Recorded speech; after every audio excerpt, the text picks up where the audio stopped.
Vous gardez un secret depuis des années et vous désirez aujourd'hui briser le silence. Vous nous dites que la politique, c'est... Je suis engagé à fond. Est-ce que c'est inévitable? Ça fait pathétique, je suis désolé. Non, mais est-ce que c'est inévitable, la politique? On doit en arriver là? Patrick de Carolis, l'ancien patron de France Télévisions, qui aurait été payé par Big Malion après signature de contrat, plus de 100 000 €, affirme Le Point, qui s'interroge sur ce qui ressemble à des rétrocommissions. Alors ce château de Champs-sur-Marne est resté fermé pendant 7 ans pour restauration. Il a rouvert ses portes l'été dernier et son architecture est très intéressante. Elle a servi d'ailleurs de modèle à la construction, entre autres, de l'hôtel d'Évreux. Vous savez, l'hôtel d'Évreux qui est devenu plus tard le palais de l'Élysée. Jean-François Copé a aussi participé à des réunions manifestement surfacturées. Exemple, ce colloque sur l'Afrique en avril 2012. Décor sobre, quelques centaines de participants et une facture pour l'UMP de 680 950 €. Nous sommes retournés dans cette salle. Voici combien elle a réellement coûté. J'ai la facture qui a été payée le 12 avril, qui est pour la salle, la location de cette salle qui est là. Ça a coûté 11 200 €. Et puis, vous avez la salle qui est en dessous, qui s'appelle la salle Rostropovitch, qui est 3 500 €. Toutes taxes comprises, un peu plus de 17 000 €, plus un petit cocktail. L'UMP a payé 30 fois plus cher. Et on en est là, mais moi j'ai des boules. Une carte d'adhérent coupée en deux. Voilà ce qu'on pouvait trouver hier devant le siège de l'UMP. Mélancolique un peu. C'est quoi mélancolique? Tu as bu? Mélancolique, c'est qu'on a bu, après on écume. Non, c'est alcoolique. On a voulu savoir combien pesait la culture dans l'économie française. Jean-Paul Chapelle nous a rejoint sur ce plateau. Jean-Paul, bonjour. Bonjour Élise. C'est assez stupéfiant. C'est plus que l'industrie automobile. Oui, Élise, ça représente 58 milliards d'euros de valeur ajoutée. Alors, c'est pas ce que ça coûte, mais vraiment ce que ça rapporte à l'économie française. C'est, tenez-vous bien, 7 fois le secteur de l'automobile. La culture, ça représente à peu près autant que l'industrie agroalimentaire. Au total, c'est 3% donc du PIB, la richesse nationale. François Rebsamen, qui nous défendait juste avant de devenir ministre du Travail, se renie et annonce qu'il va agréer cet accord inacceptable. À ce titre, nous lui décernons le Molière de la meilleure trahison pour son rôle d'employé du MEDEF. Qui est l'auteur des Misérables? Féole le bad. Je l'ai vu en film, je pensais même pas que ça existait en livre, je l'ai jamais lu vraiment. Pourtant j'en ai lu quand même des films. Et là, trou noir, mon cerveau il s'est mis en pause. Oh, j'entends ma mère me le dire là, j'entends. Top, terminé. Je le vois dans toutes les interventions qu'on fait, certains enfants sont maladroits avec leur corps, sont honteux avec leurs mots. S'il n'y a pas la culture, il n'y a plus rien, quoi. C'est salvateur. Malgré la lobotomisation, des médias qui est quand même assez conséquente. Quel est le participe passé du verbe moudre? Pardon? Je ne sais pas ce que c'est moudre. Le participe passé, je ne sais pas c'est quoi non plus. C'est quoi? J'ai eu moudre. J'ai eu moudre. Non. Il a moudru, nous avons moudron. J'ai envie de reprendre le mot de Victor Hugo dans un très beau discours qu'il a fait sur la culture, justement, devant l'Assemblée de l'époque. De maigres économies pour de grands dégâts. Violents incidents à Sao Paulo, la ville du match d'ouverture le 12 juin. Des barricades, des grenades lacrymogènes, des vitrines cassées. 10 000 personnes avaient manifesté comme dans d'autres villes brésiliennes pour protester contre tout l'argent dépensé pour cette Coupe du Monde. Plus de 10 milliards d'euros. Pour eux, l'argent aurait dû servir à améliorer le système éducatif ou les hôpitaux. L'argent du peuple, argent dépensé dans des chantiers gigantesques pour des stades qui ne serviront à rien après. Les arrestations se font sans ménagement.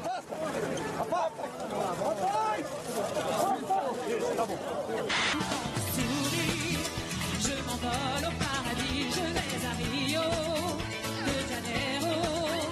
Il faut absolument dire aux Brésiliens qu'ils ont la Coupe du Monde et qu'ils sont là pour montrer les beautés de leur pays, leur passion pour le football, et que s'ils peuvent attendre un mois avant de faire des éclats un peu sociaux, ça serait bien pour l'ensemble pour le Brésil et puis pour la planète football, quoi. Ils se foutent de nous, Platini et les autres. Dites-leur de venir ici. Venez dormir ici, dans les tentes. Et après, vous nous direz si vous avez encore envie de jouer au football.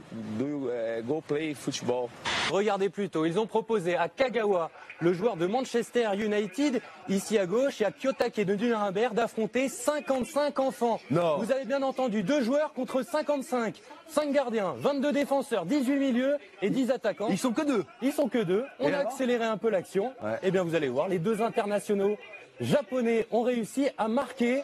Et voici l'un des 2 buts dans une forêt de jambes. Pour une fois, c'est le cas de le dire. Victoire des 2 pros, 2-0. Le bureau politique aura duré environ 2 heures. 2 heures pour valider un compromis dans la douleur. Un nouveau secrétaire général, Luc Châtel, est nommé. Il sera accompagné du triumvirat des 3 anciens premiers ministres. On va s'aimer dans un avion sur le bord d'un bateau. On va s'aimer à se brûler la peau. Ça va aller toujours plus haut. Où l'amour est beau. Caroline, Caroline, Caroline, Kamaya. Sandouya, Kamaline, Kamaline, Kamaya. Je pense que vous exagérez un peu en disant qu'une guerre approche. Vous êtes un peu agressif comme journaliste. Pourquoi pensez-vous qu'une guerre approche? Pourquoi essayez-vous de faire peur à tout le monde? Une caméra cachée dans l'arbre d'en face a permis l'enregistrement de cette réjouissante image. Et les précieux poils seront ensuite analysés. Nous disions tout à l'heure, la photo de famille de cette cérémonie rentrera sans doute dans les livres d'histoire, parce qu'il y a là non seulement les puissants du monde, mais également la conjonction entre l'histoire et l'actualité. Et cette image nous le prouve. Les 2 présidents qui se regardent avec un demi-sourire et qui sont ovationnés par les tribunes. Et j'ajoute qu'en Irak, les djihadistes poursuivent leur avancée. Ils se rapprochent maintenant de Bagdad. L'armée tente de riposter. Et les États-Unis, vous le voyez, se préparent à venir en soutien en déployant l'un de leurs porte-avions, le USS George Bush.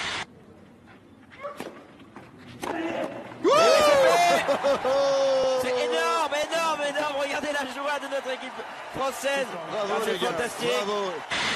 Alors quand on pense nature au Brésil, évidemment, on pense à la forêt amazonienne. Cette gigantesque forêt qui est grande comme 8 fois la France. 390 milliards d'arbres. Lors de la cérémonie d'ouverture, 90 000 personnes ont été témoins d'une scène incroyable. Vous vous rappelez, 3 enfants ont lancé une colombe. Il y avait un blanc, un black et un enfant indigène. Et puis, quand les 2, le blanc et le black, se sont avancés, l'enfant indigène est resté un peu en arrière et a sorti une banderole en rouge qui disait « Demarcação », ce qui veut reprendre les revendications des indigènes de sécuriser en fait leur territoire, de démarquer leur territoire. Cette image a été censurée par la FIFA. Des millions, des milliards de personnes n'ont pas vu cette image. Ballon, Allez, le départ. attention. Il est parti. Ça va vite. Ça va vite, Romain. Ça va très vite. Ça va très vite. Romain toujours. Oh là là le là coup là. d'arrêt. Romain. C'est incroyable. Quel numéro de Romain. La Coupe du Monde, c'est la récompense du beauf pour s'être fait enculer par le système pendant 4 ans. La petite noisette de lubrifiant qui lui permettra de tenir jusqu'au Tour de France. Au QG des supporters des Bleus, c'est la fête. Dans ce bar de Porto Alegre, des danseuses.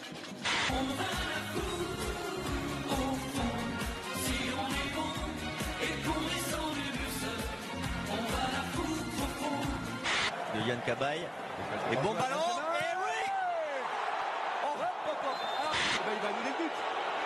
Et là, c'est vraiment la première fois. Il n'y a pas de pas. Ah ben là, il y est. Mais qu'est-ce que c'est? Qu'est-ce que c'est? Il n'y a pas but, il y a but. C'est fini. Le Chili qualifié. Le Chili qualifié. Et l'Espagne, champion du monde en titre, au tapis. Les Espagnols sortent de cette compétition. C'est un coup de tonnerre incroyable ici au Maracana. La joie de ce sélectionneur argentin. Adios Espagne. Le roi d'Espagne vient d'être proclamé Felipe VI. Viva el rey. Vive le roi. Viva España. Vive l'Espagne. Le geste historique de Mario Draghi à la rescousse de la croissance. Il abaisse le taux directeur à un plus bas historique. Décision saluée par tous les dirigeants européens. C'est la bonne réponse.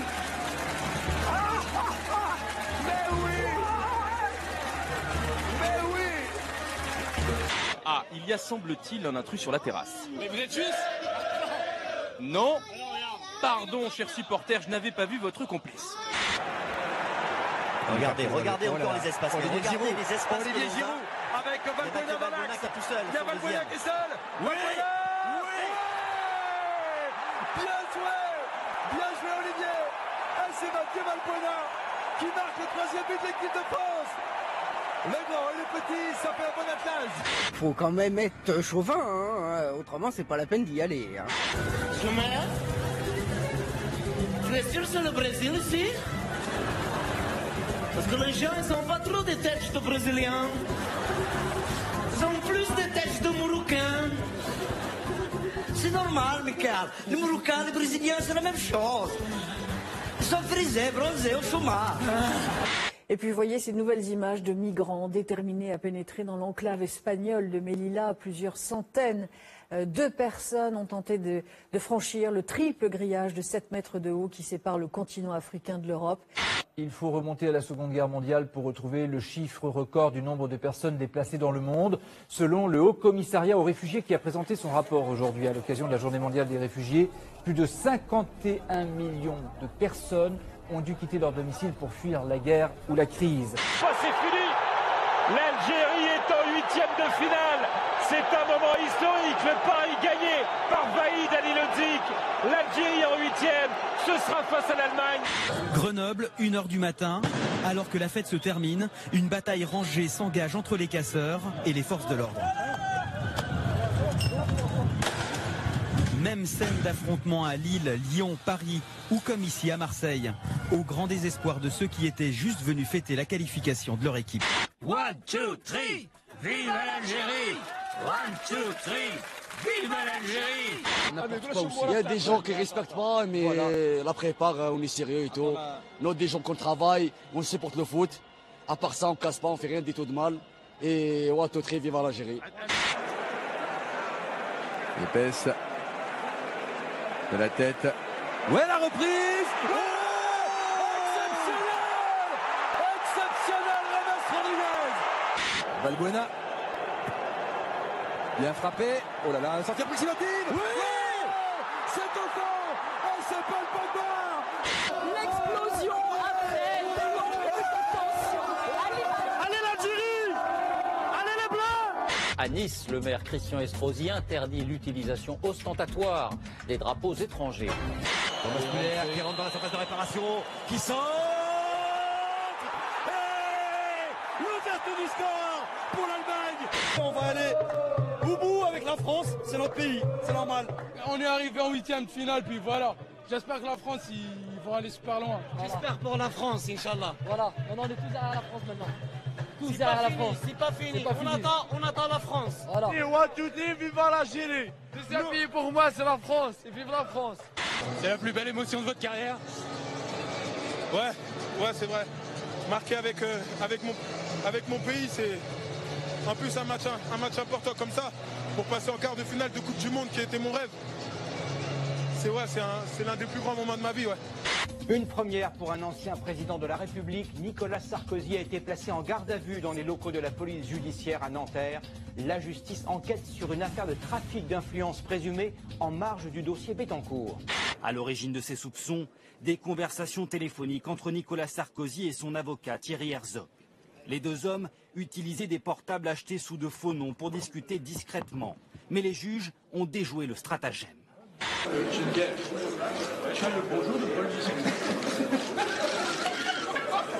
Nicolas Sarkozy mis en examen notamment pour corruption et trafic d'influence. L'information est tombée au milieu de la nuit, annonce du parquet au terme d'une garde à vue sans précédent dans la Ve République. Oui. Seule l'intention compte, peu importe que le pacte ait abouti.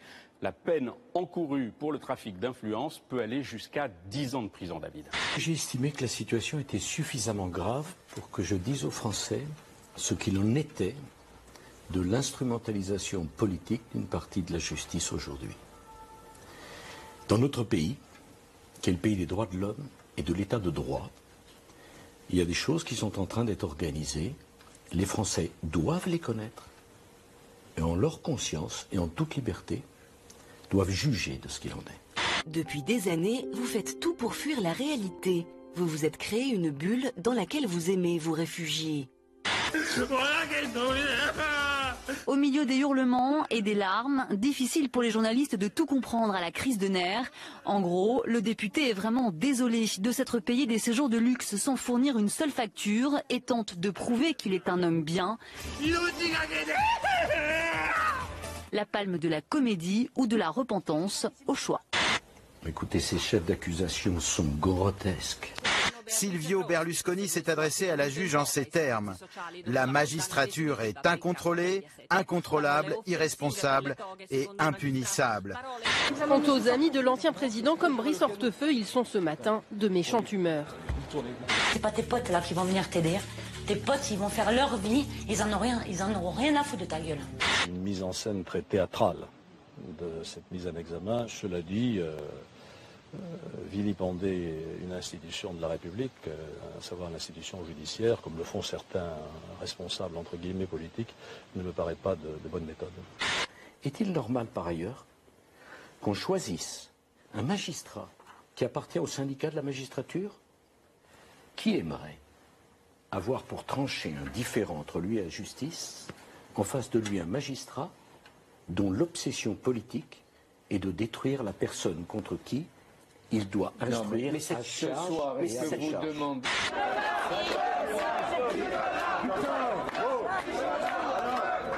Ça fait plaisir parce que les gens comprennent la vérité. On a toujours intérêt à dire la vérité. Regardez où en sont tous ceux qui ont menti. Dès que la voiture est arrivée au fond de la rue, honnêtement, on ne pouvait pas la louper, quoi. C'était vraiment très très très bruyant. Avec les pétards dans tous les sens, les cris, etc. C'était très désagréable. Sa vérité, c'est la dénonciation d'une supposée instrumentalisation politique de la justice. Alors ce matin, fait exceptionnel, la présidente du tribunal de Paris en personne lui répond par un communiqué.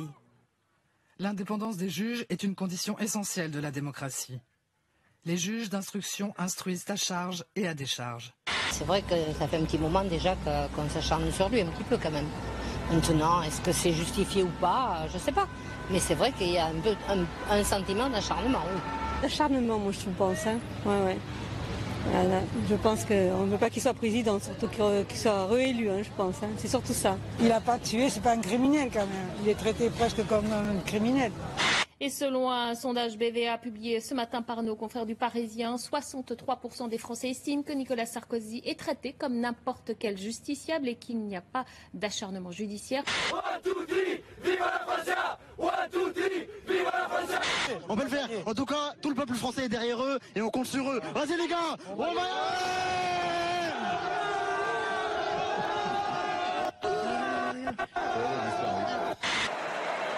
C'est frappé par Kroos. Ah, le but! Ouverture du score. Je voulais citer Hummels, c'est lui. C'est lui qui marque. Sur le premier coup de pied arrêté, Mats Hummels. Très bonne santé des finances publiques allemandes. Pour la première fois depuis 46 ans, le budget est à l'équilibre. Ça signifie que les rentrées sont égales aux dépenses. Berlin devrait même dégager un surplus budgétaire. Terrible. Ah, et Karim Benzema qui trouve la transversale. Ah non, non, encore. Le mur allemand, c'est l'effet d'optique. La main aussi ferme que la transversale. Les Bleus reçus comme s'ils avaient gagné.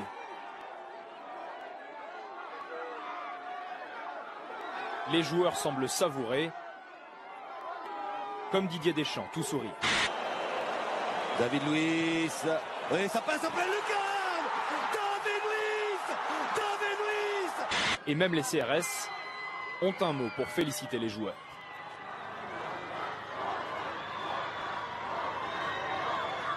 Regardez, on se croirait dans les Alpes, on se croirait dans les Pyrénées. Et c'est une côte de 3e catégorie. On est en Grande-Bretagne. Regardez cette image d'une hélicoptère. Le corner. La reprise du but. Et ouverture du score, il est validé. But Thomas Müller.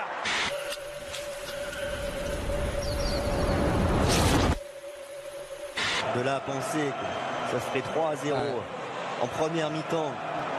Et regardez, c'est pas fini, Toni Kroos. Kedira, Toni Kroos. 4. Incroyable. C'est du jamais vu. C'est de la folie. Je vous disais qu'il n'avait pas perdu en compétition depuis 75 à Belo Horizonte. On assiste à un truc, à un drame absolu. On reste encore là un petit moment. Après, le supplice est terminé. Et regardez, c'est ça pas passe fini. encore, ça passe encore. Kedira, c'est pour Ozil qui lui remet. Kedira, Cinquième. but. Mais où vont-ils s'arrêter? 5-0, demi-finale de Coupe du Monde. 5-0, les Allemands mènent 5-0 ici au Brésil. On arrive même à être mal à l'aise pour les Brésiliens. C'est fini. L'humiliation pour le Brésil. Battu 7 buts à 1 par une équipe allemande. Remarquable.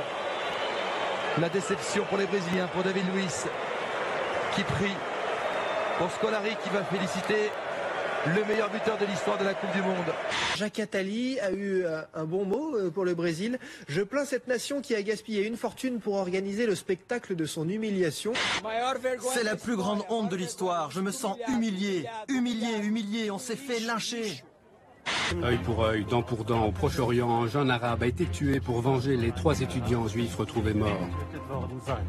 Des bombardements aériens, des chars le long de la frontière. Israël lance une vaste offensive contre Gaza. 13 Palestiniens ont été tués.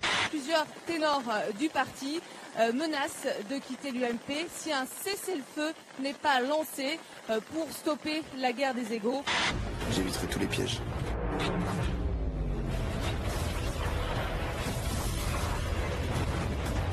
Je serai imbattable.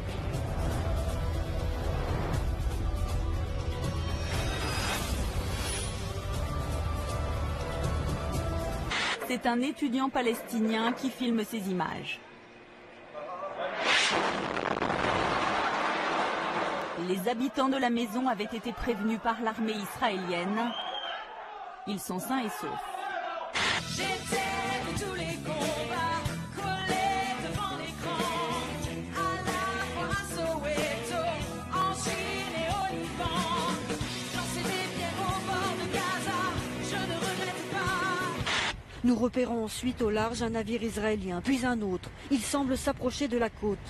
Sous une chaleur écrasante, un groupe d'enfants joue sur la digue, quand soudain, un obus tiré depuis un navire touche une cabane de pêcheurs. Les enfants effrayés courent vers la plage. C'est alors qu'un second obus les atteint.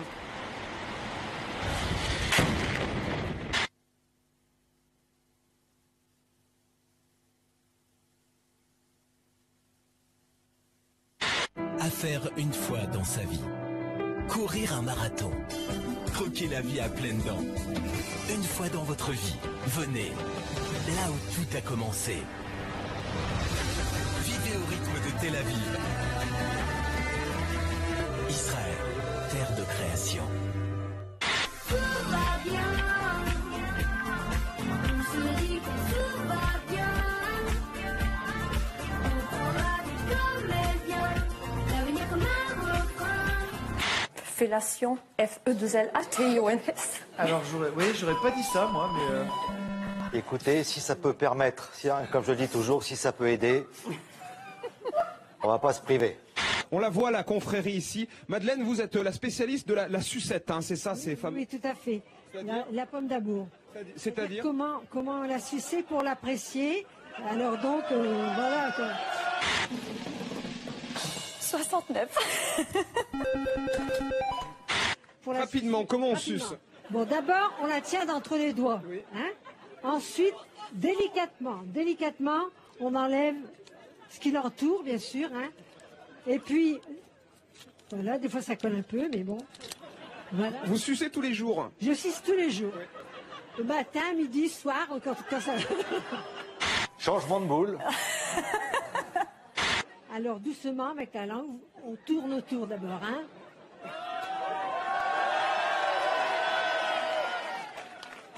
Alors là, on a commencé à avoir un petit peu le goût. C'est très délicieux, on a le goût de l'anis. Hein. Ensuite, doucement, vous l'enfoncez. Charles, le départ. Pas encore en tout cas. Et c'est l'enfant. Quel but! Cet enfant, c'est magnifique, c'est Götze. C'est Götze qui fait la différence. Un but exceptionnel. On ne s'est pas toujours couvert de gloire. Il y a notre passé et notre histoire. Mais il est important de montrer au monde que l'Allemagne change. L'Allemagne, championne du monde 2014. Bravo messieurs. Donc on va les écouter. C'est ainsi que les Argentins avancent. C'est ainsi que les Argentins avancent. Et voilà comment avancent les Allemands. C'est officiel, le fair play existe aussi dans le football. Ou pas. Ils étaient près de 7000 hier à défiler dans les rues de Paris à l'appel d'un collectif d'associations pro-palestiniennes. La manifestation se dirige vers la place de la Bastille. Les forces de l'ordre ont pour mission de protéger les différents lieux de culte israélites qui bordent la manifestation. À la fin du parcours, des premières échauffourées éclatent à proximité d'une synagogue située rue des Tournelles. La synagogue est-elle délibérément attaquée ou ont-ils répondu à des provocations? Les versions divergent. 18h, une dizaine d'hommes cagoulés et armés de bâtons quittent le cortège en direction de la synagogue la plus proche, rue de la Roquette. Ils chargent le groupe d'une cinquantaine d'hommes qui en assuraient la sécurité. Ces derniers ripostent et parviennent à les repousser. Les assaillants se replient alors dans une rue voisine, mais ils reviennent plus nombreux pour en découdre. 2 membres de la communauté juive sont blessés, ainsi que 6 policiers.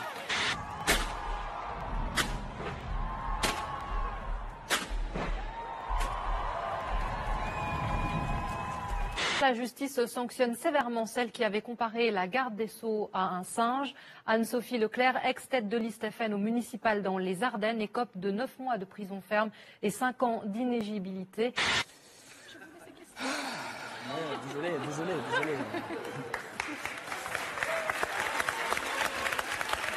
Et à l'UMP, on y voit là peut-être une nouvelle jurisprudence. Nadine Morano a tout de suite demandé la même peine pour l'humoriste Guy Bedos qui, selon elle, l'avait ouvertement insulté. Je te remets solennellement. Tu vas l'encadrer le diplôme de la plus grande gueule. T'es heureuse? Je suis très heureuse. Je me suis fait connaître comme ça dans mon émission précédente. Je continue et ça va encore continuer. Oh, quelle belle promesse! Et je peux te dire que c'est même un diplôme avec mention. Très bien. C'est pas le genre de talent qu'il faut me montrer. Je l'attrape et hop! Voici, regardez la toute première image, elle vient de nous parvenir de la chaîne CNN. On y voit une explosion dans la zone où les débris de l'appareil ont été retrouvés. Cette thèse de la bavure est renforcée par des enregistrements téléphoniques dévoilés par les services secrets ukrainiens. On y entend une discussion entre 2 militants pro-russes. Oui, commandant. Bon, ce sont les gars de Tchernouino qui ont abattu l'avion depuis le poste de contrôle de Tchernouino. Alors, qu'est-ce que vous avez trouvé? C'est certain à 100%, c'est un avion civil. Les Pays-Bas ont payé le plus lourd tribut. Sur les 298 passagers du MH17, 189 étaient néerlandais. Ce matin, le pays crie au meurtre. Au passage du cortège funéraire, spontanément, la foule applaudit. Certains n'arrivent pas à retenir leurs larmes. Les 28 ont aujourd'hui décidé de bloquer l'accès des marchés financiers européens aux entreprises et banques russes, d'interdire toute nouvelle vente d'armes ou de technologies sensibles et de bloquer les avoirs de 8 hommes d'affaires, dont 4 sont des proches de Vladimir Poutine.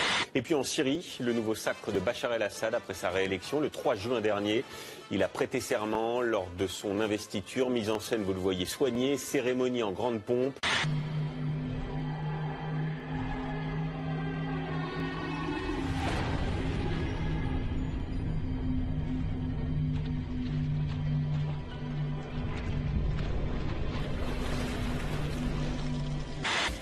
À Gaza, Israël intensifie son offensive. Un hôpital a été touché aujourd'hui. Le bilan dépasse désormais les 500 morts, dont plus de 100 rien que pour la journée d'hier, la plus sanglante depuis le début du conflit. Une journée noire également pour Israël. Avec 13 soldats tués, le bilan des militaires morts dans l'offensive monte à 18. Un nombre jamais vu depuis la guerre du Liban en 2006. C'est l'image de l'après-midi. François Hollande a reçu les représentants de toutes les religions à l'Elysée. Après les violences de Sarcelles, le gouvernement tente d'enrayer la contagion du conflit israélo-palestinien en France. Ça fait 40 ans que je vis à Sarcelles et on n'a jamais vu ça. On a toujours vécu ensemble. Pour vous dire même mieux, hier il y avait même des Noirs, des Arabes qui étaient avec nous, avec qui on a vécu, qu'on a grandi. On était juste ici, ils pleuraient. Des dames âgées qui nous ont vu grandir à moi. pleurer. Encore une journée d'intenses bombardements à Gaza. Pour preuve, ces images, regardez, qui permettent de mieux saisir la violence du pilonnage. On dénombre aujourd'hui plus de 30 victimes côté palestinien, soit 670 depuis le début de l'offensive. Françoise. Guernica, je ne vois pas Pablo Picasso avec une appellation d'un de ses tableaux de ce genre-là. Et Vincent Van Gogh non plus. Voilà ce que les Gazaouis ont découvert ce matin. Profitant de la trêve, ils sont retournés pour la première fois dans les quartiers les plus touchés comme ici à Shajaïa. Ou plutôt, ce qu'il en reste, c'est-à-dire rien, un champ de ruines dont les habitants hébétés ont extrait des dizaines de cadavres. Le bilan dépasse désormais les 1000 morts côté palestinien et il augmente au fur et à mesure des fouilles.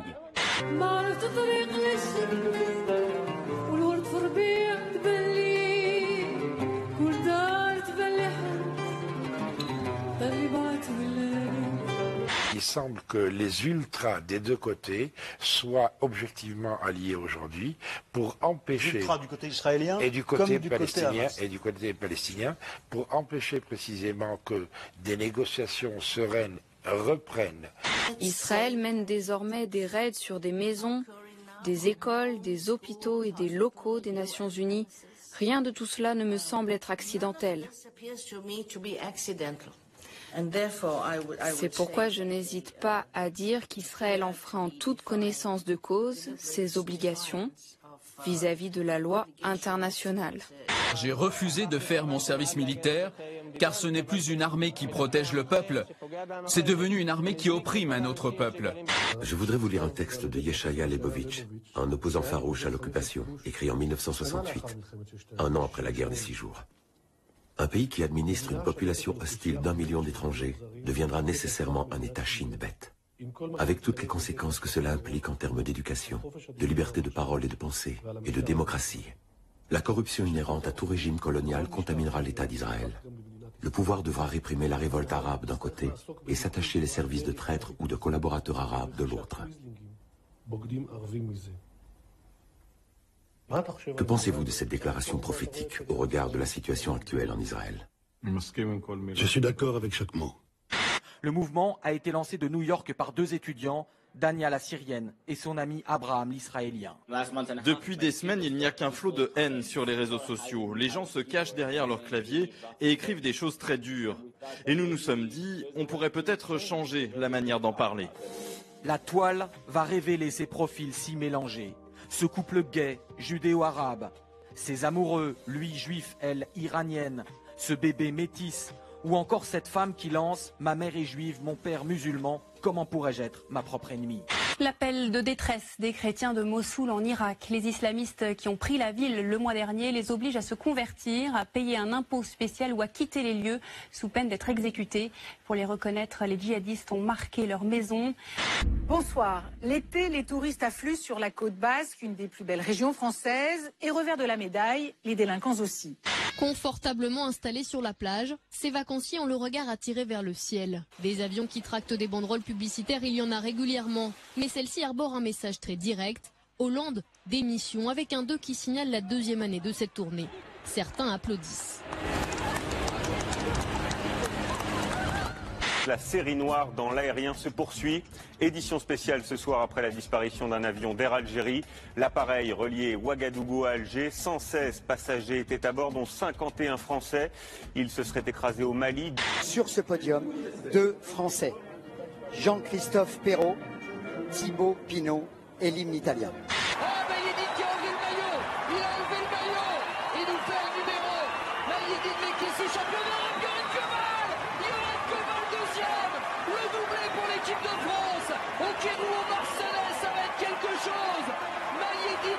Devant Johan Koval et Zalewski, le Polonais, pour la 3e place.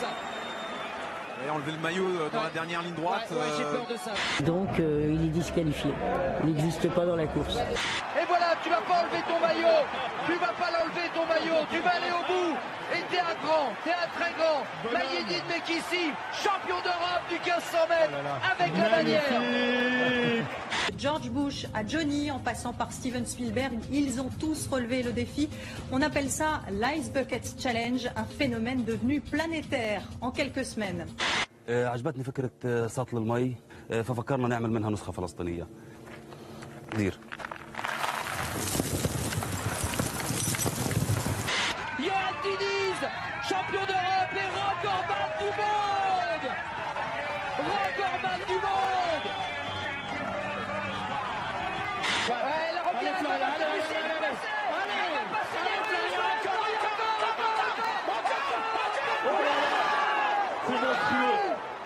Quelle ligne droite, quelle ligne droite. Il n'y a pas que la ligne droite, mais quel 400 mètres, quel 400 mètres. Elles sont championnes d'Europe.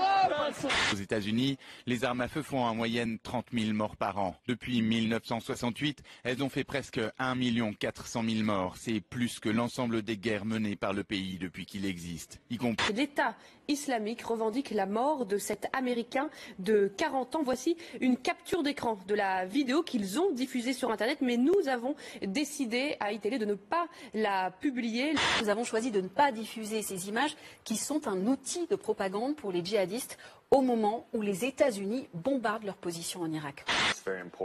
Dans ce type de conflit, il est très important d'aller sur le terrain pour vérifier les informations, voir si ce que disent ou font les rebelles est vrai. Qui se cache derrière cette cagoule? Selon le très sérieux Sunday Times, les services secrets britanniques ont identifié le meurtrier du journaliste James Foley. Les autorités ne confirment pas cette information. Mais le journal publie une photo du principal suspect, un certain Abdel Majad Abdelbari. Il a 23 ans, il est britannique. Il est assez connu ici. C'est aujourd'hui 19 août que nous avons dépassé le seuil des ressources naturelles que la Terre produit en un an. À partir de demain, l'humanité vivra donc à crédit. Ce serait même de pire en pire.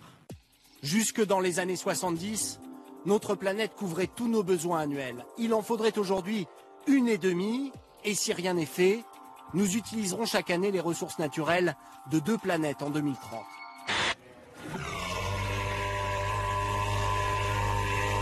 Oui, mais le vainqueur, celui qui est en train de martyriser le bassin, c'est Florent Manodou qui transforme tout ce qu'il touche en or. Florent Manodou, champion d'Europe. Fabien Gillot deuxième. Les Français viennent de rugir dans cette course. Ministre, mais aussi frondeur, est-ce possible? C'est la question qui se pose ce soir après les propos d'Arnaud Montebourg et Benoît Hamon. Aujourd'hui, ils ont à nouveau appelé à une nouvelle politique économique quand François Hollande et Manuel Valls martèlent qu'ils ne changeront pas de cap. Si l'un de vous souhaite donner une seconde chance à votre relation, qu'il buzz maintenant ou y renonce à jamais. En juin 1940, ils n'ont pas fait de calcul. Ils n'ont pas cherché à savoir qui gagnerait à la fin. Ils n'ont pas écouté les prophètes de malheur, les pessimistes, les fatalistes, les défaitistes. Ils n'ont écouté que leur courage. Et ils n'ont exprimé qu'une seule chose, leur confiance. Leur confiance dans l'avenir, leur confiance dans la France. On la prend en photo, mais on ne sait même pas c'est pourquoi. Il faudrait qu'on sache, parce que quand on va nous demander c'est quoi. À tous les Français, vive la France. Général de Gaulle. C'était quoi ça? Je sais pas. Le gouvernement, en quelque sorte, n'existe plus, Thierry Arnaud. On apprend à l'instant que Manuel Valls a présenté la démission de toute son équipe à François Hollande.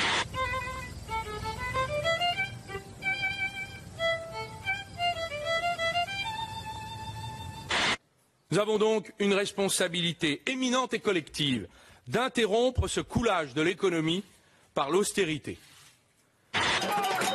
Mais cette colère des anti-austérités ne gronde pas qu'en Grèce. En Italie, manifestations et incidents au début du mois. En Belgique, grève générale hier avec un pays paralysé. Et pour tous, un même slogan, la rigueur prônée par Bruxelles a étouffé la zone euro. Je n'ai rien déclenché. Ce sont les faits, les déclarations qui ont été rappelées, qui ont provoqué, oui, cet acte d'autorité.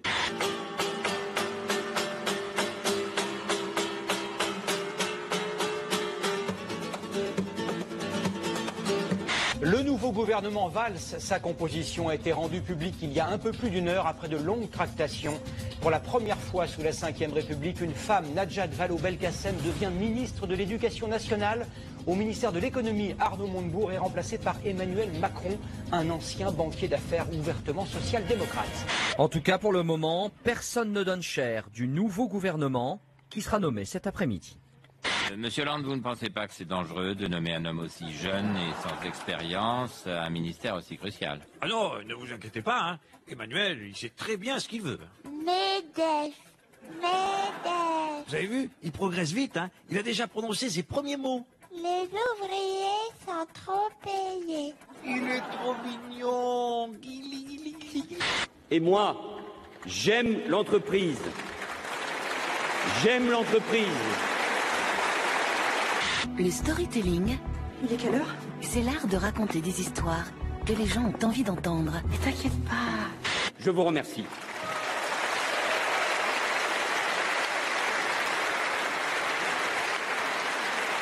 Le Canard enchaîné dévoile que Pierre Gattaz, le président du MEDEF, qui demande la modération salariale au niveau national, s'est accordé une augmentation de 29%. Je suis juste un homme d'affaires normal. Un père de famille.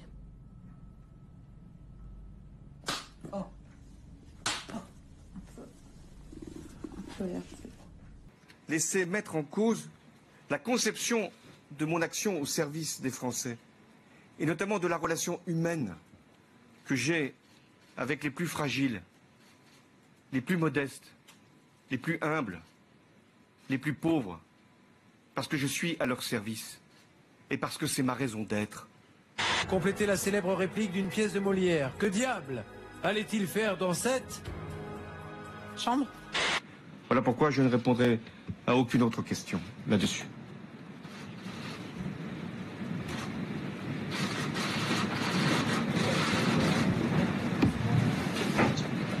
Merci pour ce moment. Le livre de Valérie Trierweiler s'est vendu à 440 000 exemplaires en 19 jours.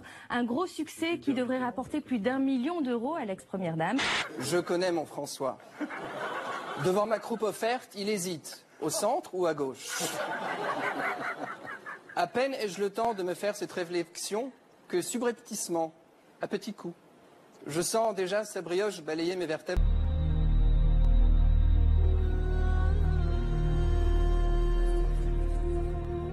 Pour se défendre, il met en avant une phobie administrative. Je trouve ça normal, mec. T'es pas... En fait, t'es un chien de la caisse, en fait. Moi, j'ai le sentiment, depuis quelques jours, par toute une série d'éléments dans l'actualité, qu'il y a une forme de boue qui est en train de nous gagner. Nous éprouvons tous, comme nos compatriotes, une forme de dégoût. Ça va gicler. Je vous l'avais dit. Pas besoin de voir de films ou de séries télé sur la vie politique. En France, il y a du spectacle tous les jours. Et donc cette une de Paris Match qui ravit les internautes, ils n'en demandaient pas tant.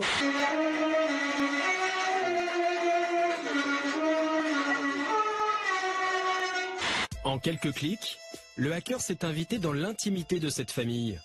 À l'image, nous découvrons une femme et ses 2 enfants, un garçon et une fille. À distance, l'homme active le son grâce au micro d'un téléphone portable. Désormais, il entend tout. Tata, tu peux envoyer un texto à Clem là, sur mon téléphone. Tu dis on peut partir. C'est peut-être le vol de données le plus important de l'histoire du web. 145 millions d'internautes, tous les utilisateurs d'eBay concernés.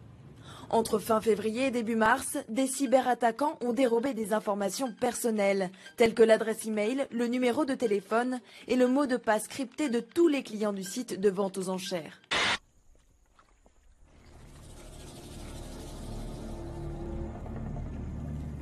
Vous êtes toujours convaincu que l'Internet peut rendre le monde meilleur?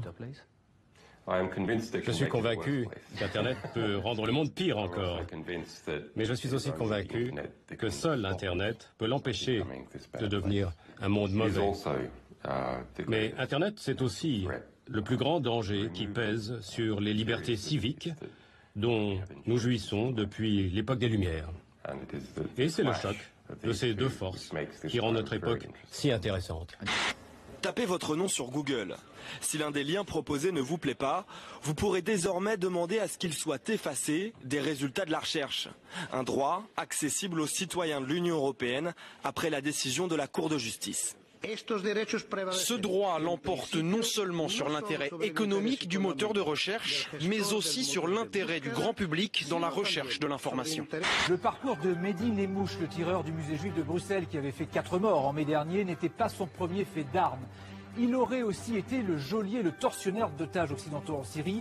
C'est Nicolas Hénin, l'un des 4 journalistes français libérés il y a 5 mois qui le révèle. On a eu ces déclarations ahurissantes sur sa fascination pour les émissions de télé dans lesquelles il aurait dû paraître. Ces jeunes qui passent leur temps sur les sites, etc., qui n'ont plus rien qui fonctionne, qui sont complètement éparpillés. Et puis arrive un imam salafiste radical qui leur donne des espèces de direction pour la vie. Amanda est convaincue qu'elle est née pour être une star. Chant, danse, animation télé, peu importe le domaine, ce qu'elle veut, c'est être connue. Alors en attendant la gloire, elle ne travaille pas et passe le plus clair de son temps à regarder des émissions de télé-réalité en rêvant d'y participer un jour. Je peux finir exactement ce qu'elle a dit ? Alors les filles, vous savez, moi j'ai un copain, mais en fait moi ce qui m'intéresse, c'est d'aller le plus loin possible dans le bachelor. Comme ça peut-être qu'un jour je pourrais être Miss Météo et n'importe quoi. Au jour d'aujourd'hui, toutes ces personnes-là qui passent dans ce genre d'émission-là, ils passent pour des cons, quoi. Eh ben c'est pas grave. T'es capable d'avoir une étiquette sur le front, je passe pour une conne. Ben ouais. Ça te gêne pas. Je suis prête à tout pour devenir star.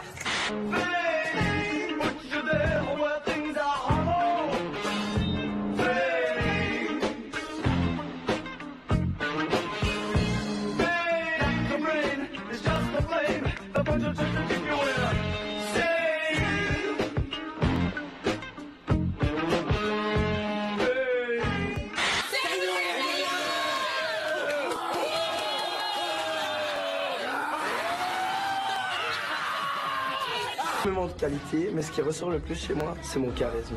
Cette aventure, elle est pour moi. Je n'ai pas le culte des sauveurs, mais j'ai le culte des idées. Je vais faire une confidence. Quand je me rase tous les matins, je pense pas à Sarkozy. Voilà.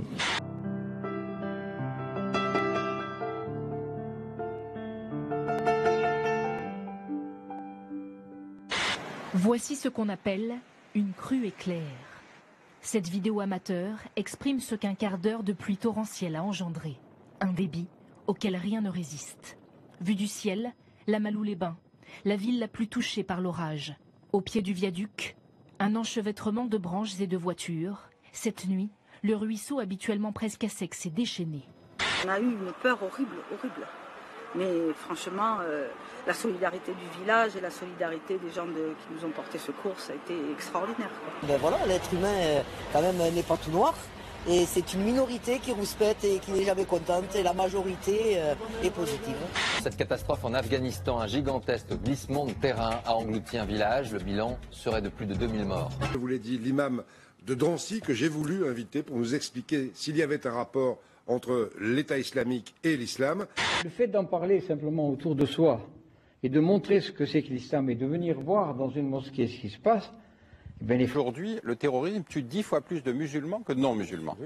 Il y a un problème de l'islam en France. Il ne faut pas, si vous voulez, se cacher derrière son petit doigt et nous devons avoir une réponse appropriée et ferme dans le cadre républicain.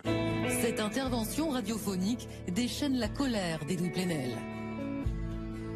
Ce qui me choque, c'est qu'on accepte dans l'espace public de dire à ceux qui nous écoutent ici même qu'il y a en clair un souci de civilisation qui serait l'islam. Je pourrais reprendre la phrase du général de Gaulle qui suivait et qui disait une phrase terrible: les Français et les Arabes, c'est comme l'huile et le vinaigre. Mettez-les dans la même bouteille, ils se sépareront. Donc on en est là. C'est ça la guerre civile, c'est entre les Français et les Arabes. C'est ça la guerre civile.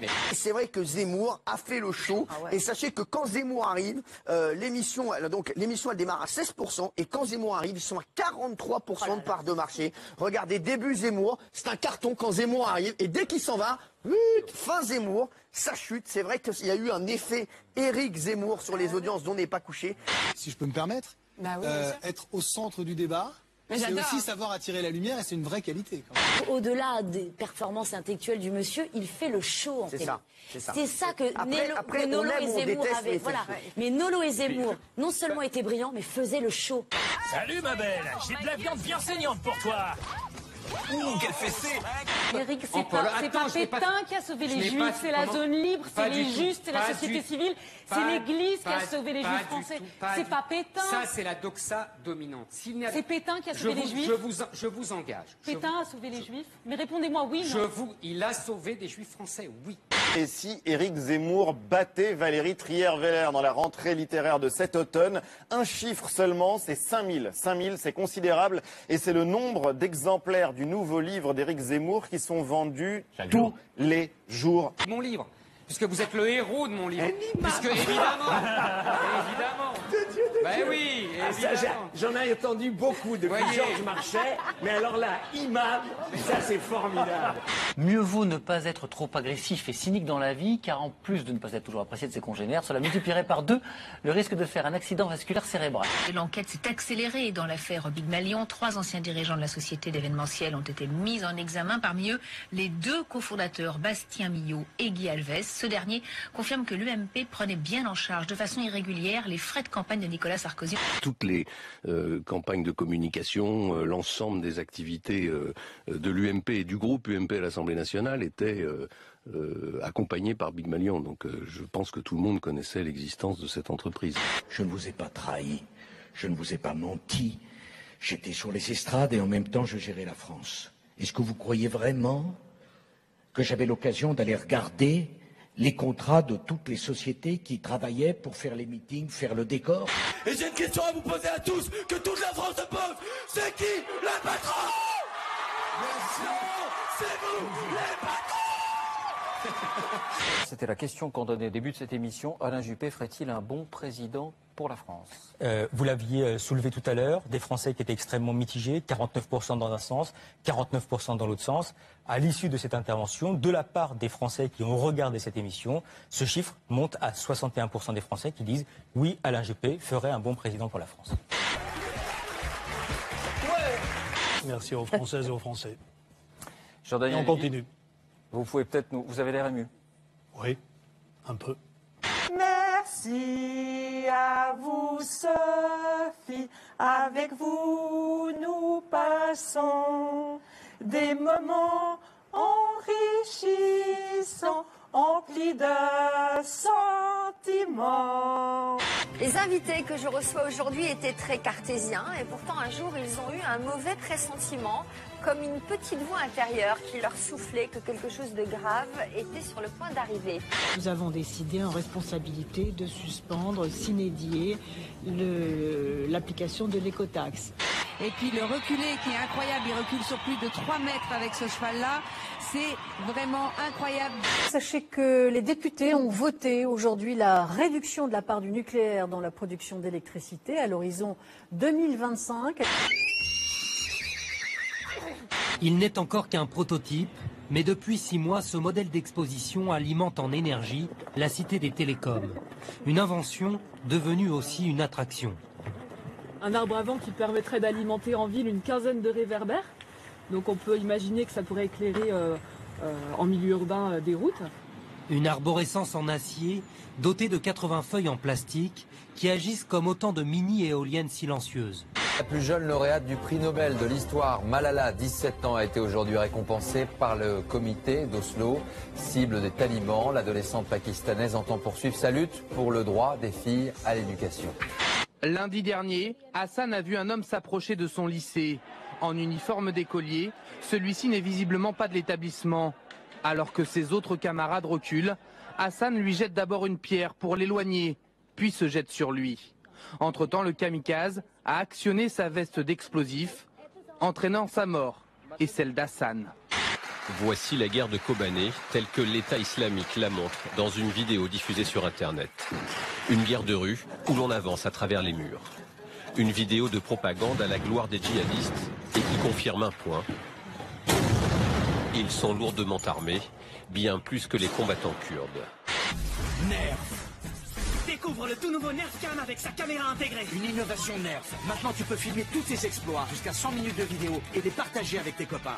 Trop top. Nouveau NerfCam. Filme, partage et deviens un héros. Nerf. Lee apparaît dans une vidéo publiée par l'État islamique. Le journaliste présente la situation à Kobané comme s'il tournait un reportage.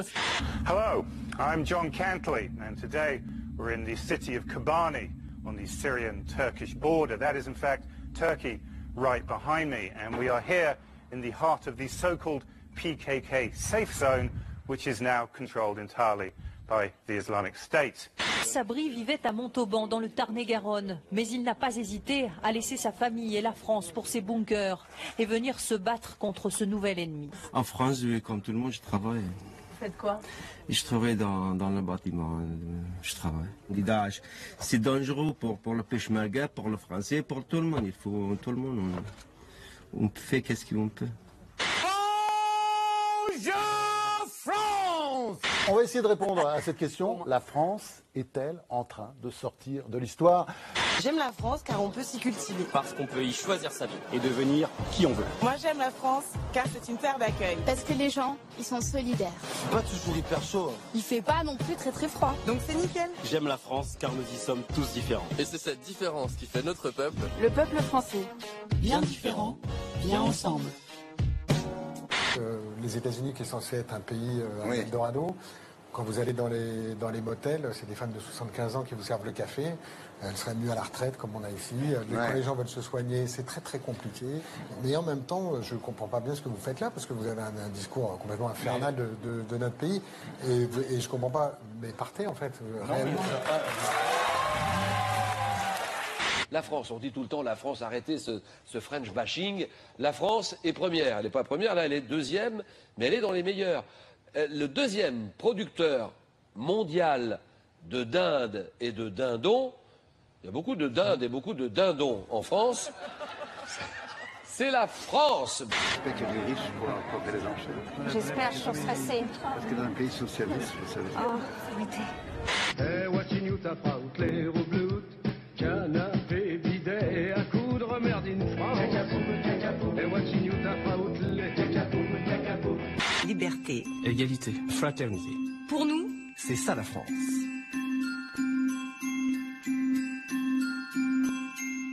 c'est magnifique la France.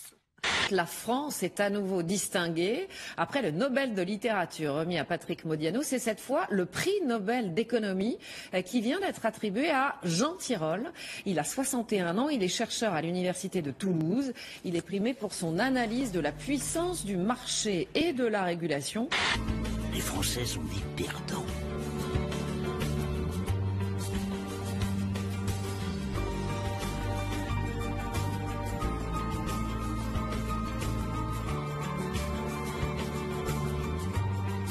En quelques jours, nous avons eu 2 prix Nobel. Et ceux qui critiquent en permanence la France, qui sont dans ce France bashing insupportable, c'est une belle leçon qui vient d'être encore donnée.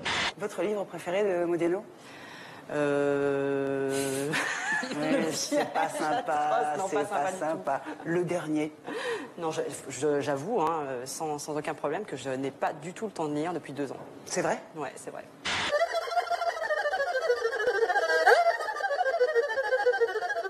La Lune, c'est un satellite qui tourne autour de la Terre. C'est pas un satellite, ça. Bah si, c'est un satellite. Bah non. Il le considère comme un satellite, hein, je le sais. Un satellite, c'est pour capter les chaînes. Non. La Lune, on capte les chaînes grâce à la Lune. T'es malade ou quoi? C'est Armstrong qui t'a dit ça. Non, attends, c'est quoi déjà? Si, c'est un satellite. Il y a un satellite qui est sur la Lune, mais la Lune, c'est pas un satellite. C'est pas l'homme qui a créé la Lune. T'es ouf ou quoi? Non, mais pas le satellite, tu vois, le satellite... tu crois que c'est grâce à la Lune qu'on capte les chaînes? Mission accomplie. À 17h05 cet après-midi, Philae, le robot laboratoire, s'est posé sur Chury, la comète. This is a big step for human civilization. And we are the first to have done that. And that will stay. Tonnes de déchets alimentaires par an. Ainsi, en moyenne, par an et par personne, les Français gaspillent 20 kilos de nourriture, 13 kilos de fruits et légumes, pire, jettent 7 kilos d'aliments encore emballés.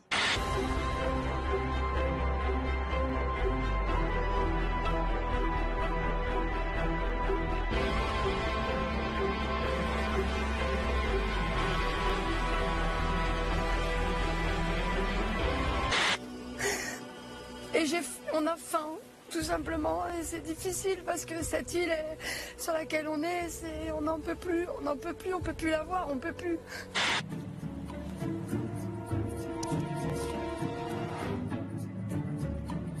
Moi, je mangerai tes ongles, là, si tu veux. Non, ça va, merci. Sans facile. L'aide-soignante espagnole qui avait été la première européenne contaminée par Ebola hors d'Afrique serait guérie. Des records de douceur sur la plupart des régions de France. Un beau temps exceptionnel accompagne le début des vacances de la Toussaint. Moi, j'étais un peu handicapé à cause de mon gilet de sauvetage qui s'est complètement déchiré sur la base. Donc, il était plus tenu du tout au niveau des sangles. C'est des eaux dans lesquelles il y a des requins en plus, donc on y pense forcément un peu. Après 6 heures de nage sur le dos, Bertrand Omassel arrive sur une île déserte. Des migrants, chaque jour plus nombreux. Il serait 1500 aujourd'hui à Calais. Prêts à tout pour passer en Angleterre, n'attendant même plus que les poids lourds soient à l'arrêt pour grimper dans les remorques. Dans mon pays, il n'y a pas de liberté, pas de démocratie. Je veux essayer d'aller en Angleterre. Vous voyez, ici, ce n'est pas une vie. Je veux vivre comme vous, en société. Je suis aussi un être humain. C'est un ferry faisant la liaison entre la France et l'Angleterre qu'il a repéré en premier, à 1 km au large du cap Blanc-Nez, dans le Pas-de-Calais. Cet Afghan de 23 ans tentait de rejoindre la Grande-Bretagne sur une sorte de radeau. En octobre dernier, l'INSEE révélait qu'il y avait 5 millions d'étrangers et que leurs enfants de moins de 4 ans représentaient 7 millions. En tout, 12 millions. Ces chiffres sont passés inaperçus. 12 millions d'étrangers en France. Éric Zemmour s'appuie sur cette étude de l'INSEE publiée en 2012. Nous sommes remontés à la source pour interroger Fabrice Langlard, l'un des responsables de cette étude. Est-ce qu'on peut affirmer aujourd'hui qu'il y a 12 millions d'étrangers en France? Non, aujourd'hui, on compte environ 3,7 millions d'étrangers en France. Regroupez-vous! Organisez-vous par quartier! Ne vous laissez pas faire!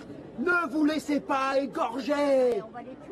Comme ils ont l'habitude de le faire! Défendez-vous! Légitime défense! Soulagement à l'église Saint-Clair de Montrénaud à Saint-Étienne.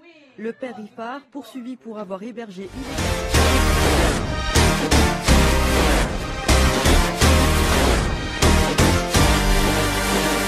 His name is Robert Paulson.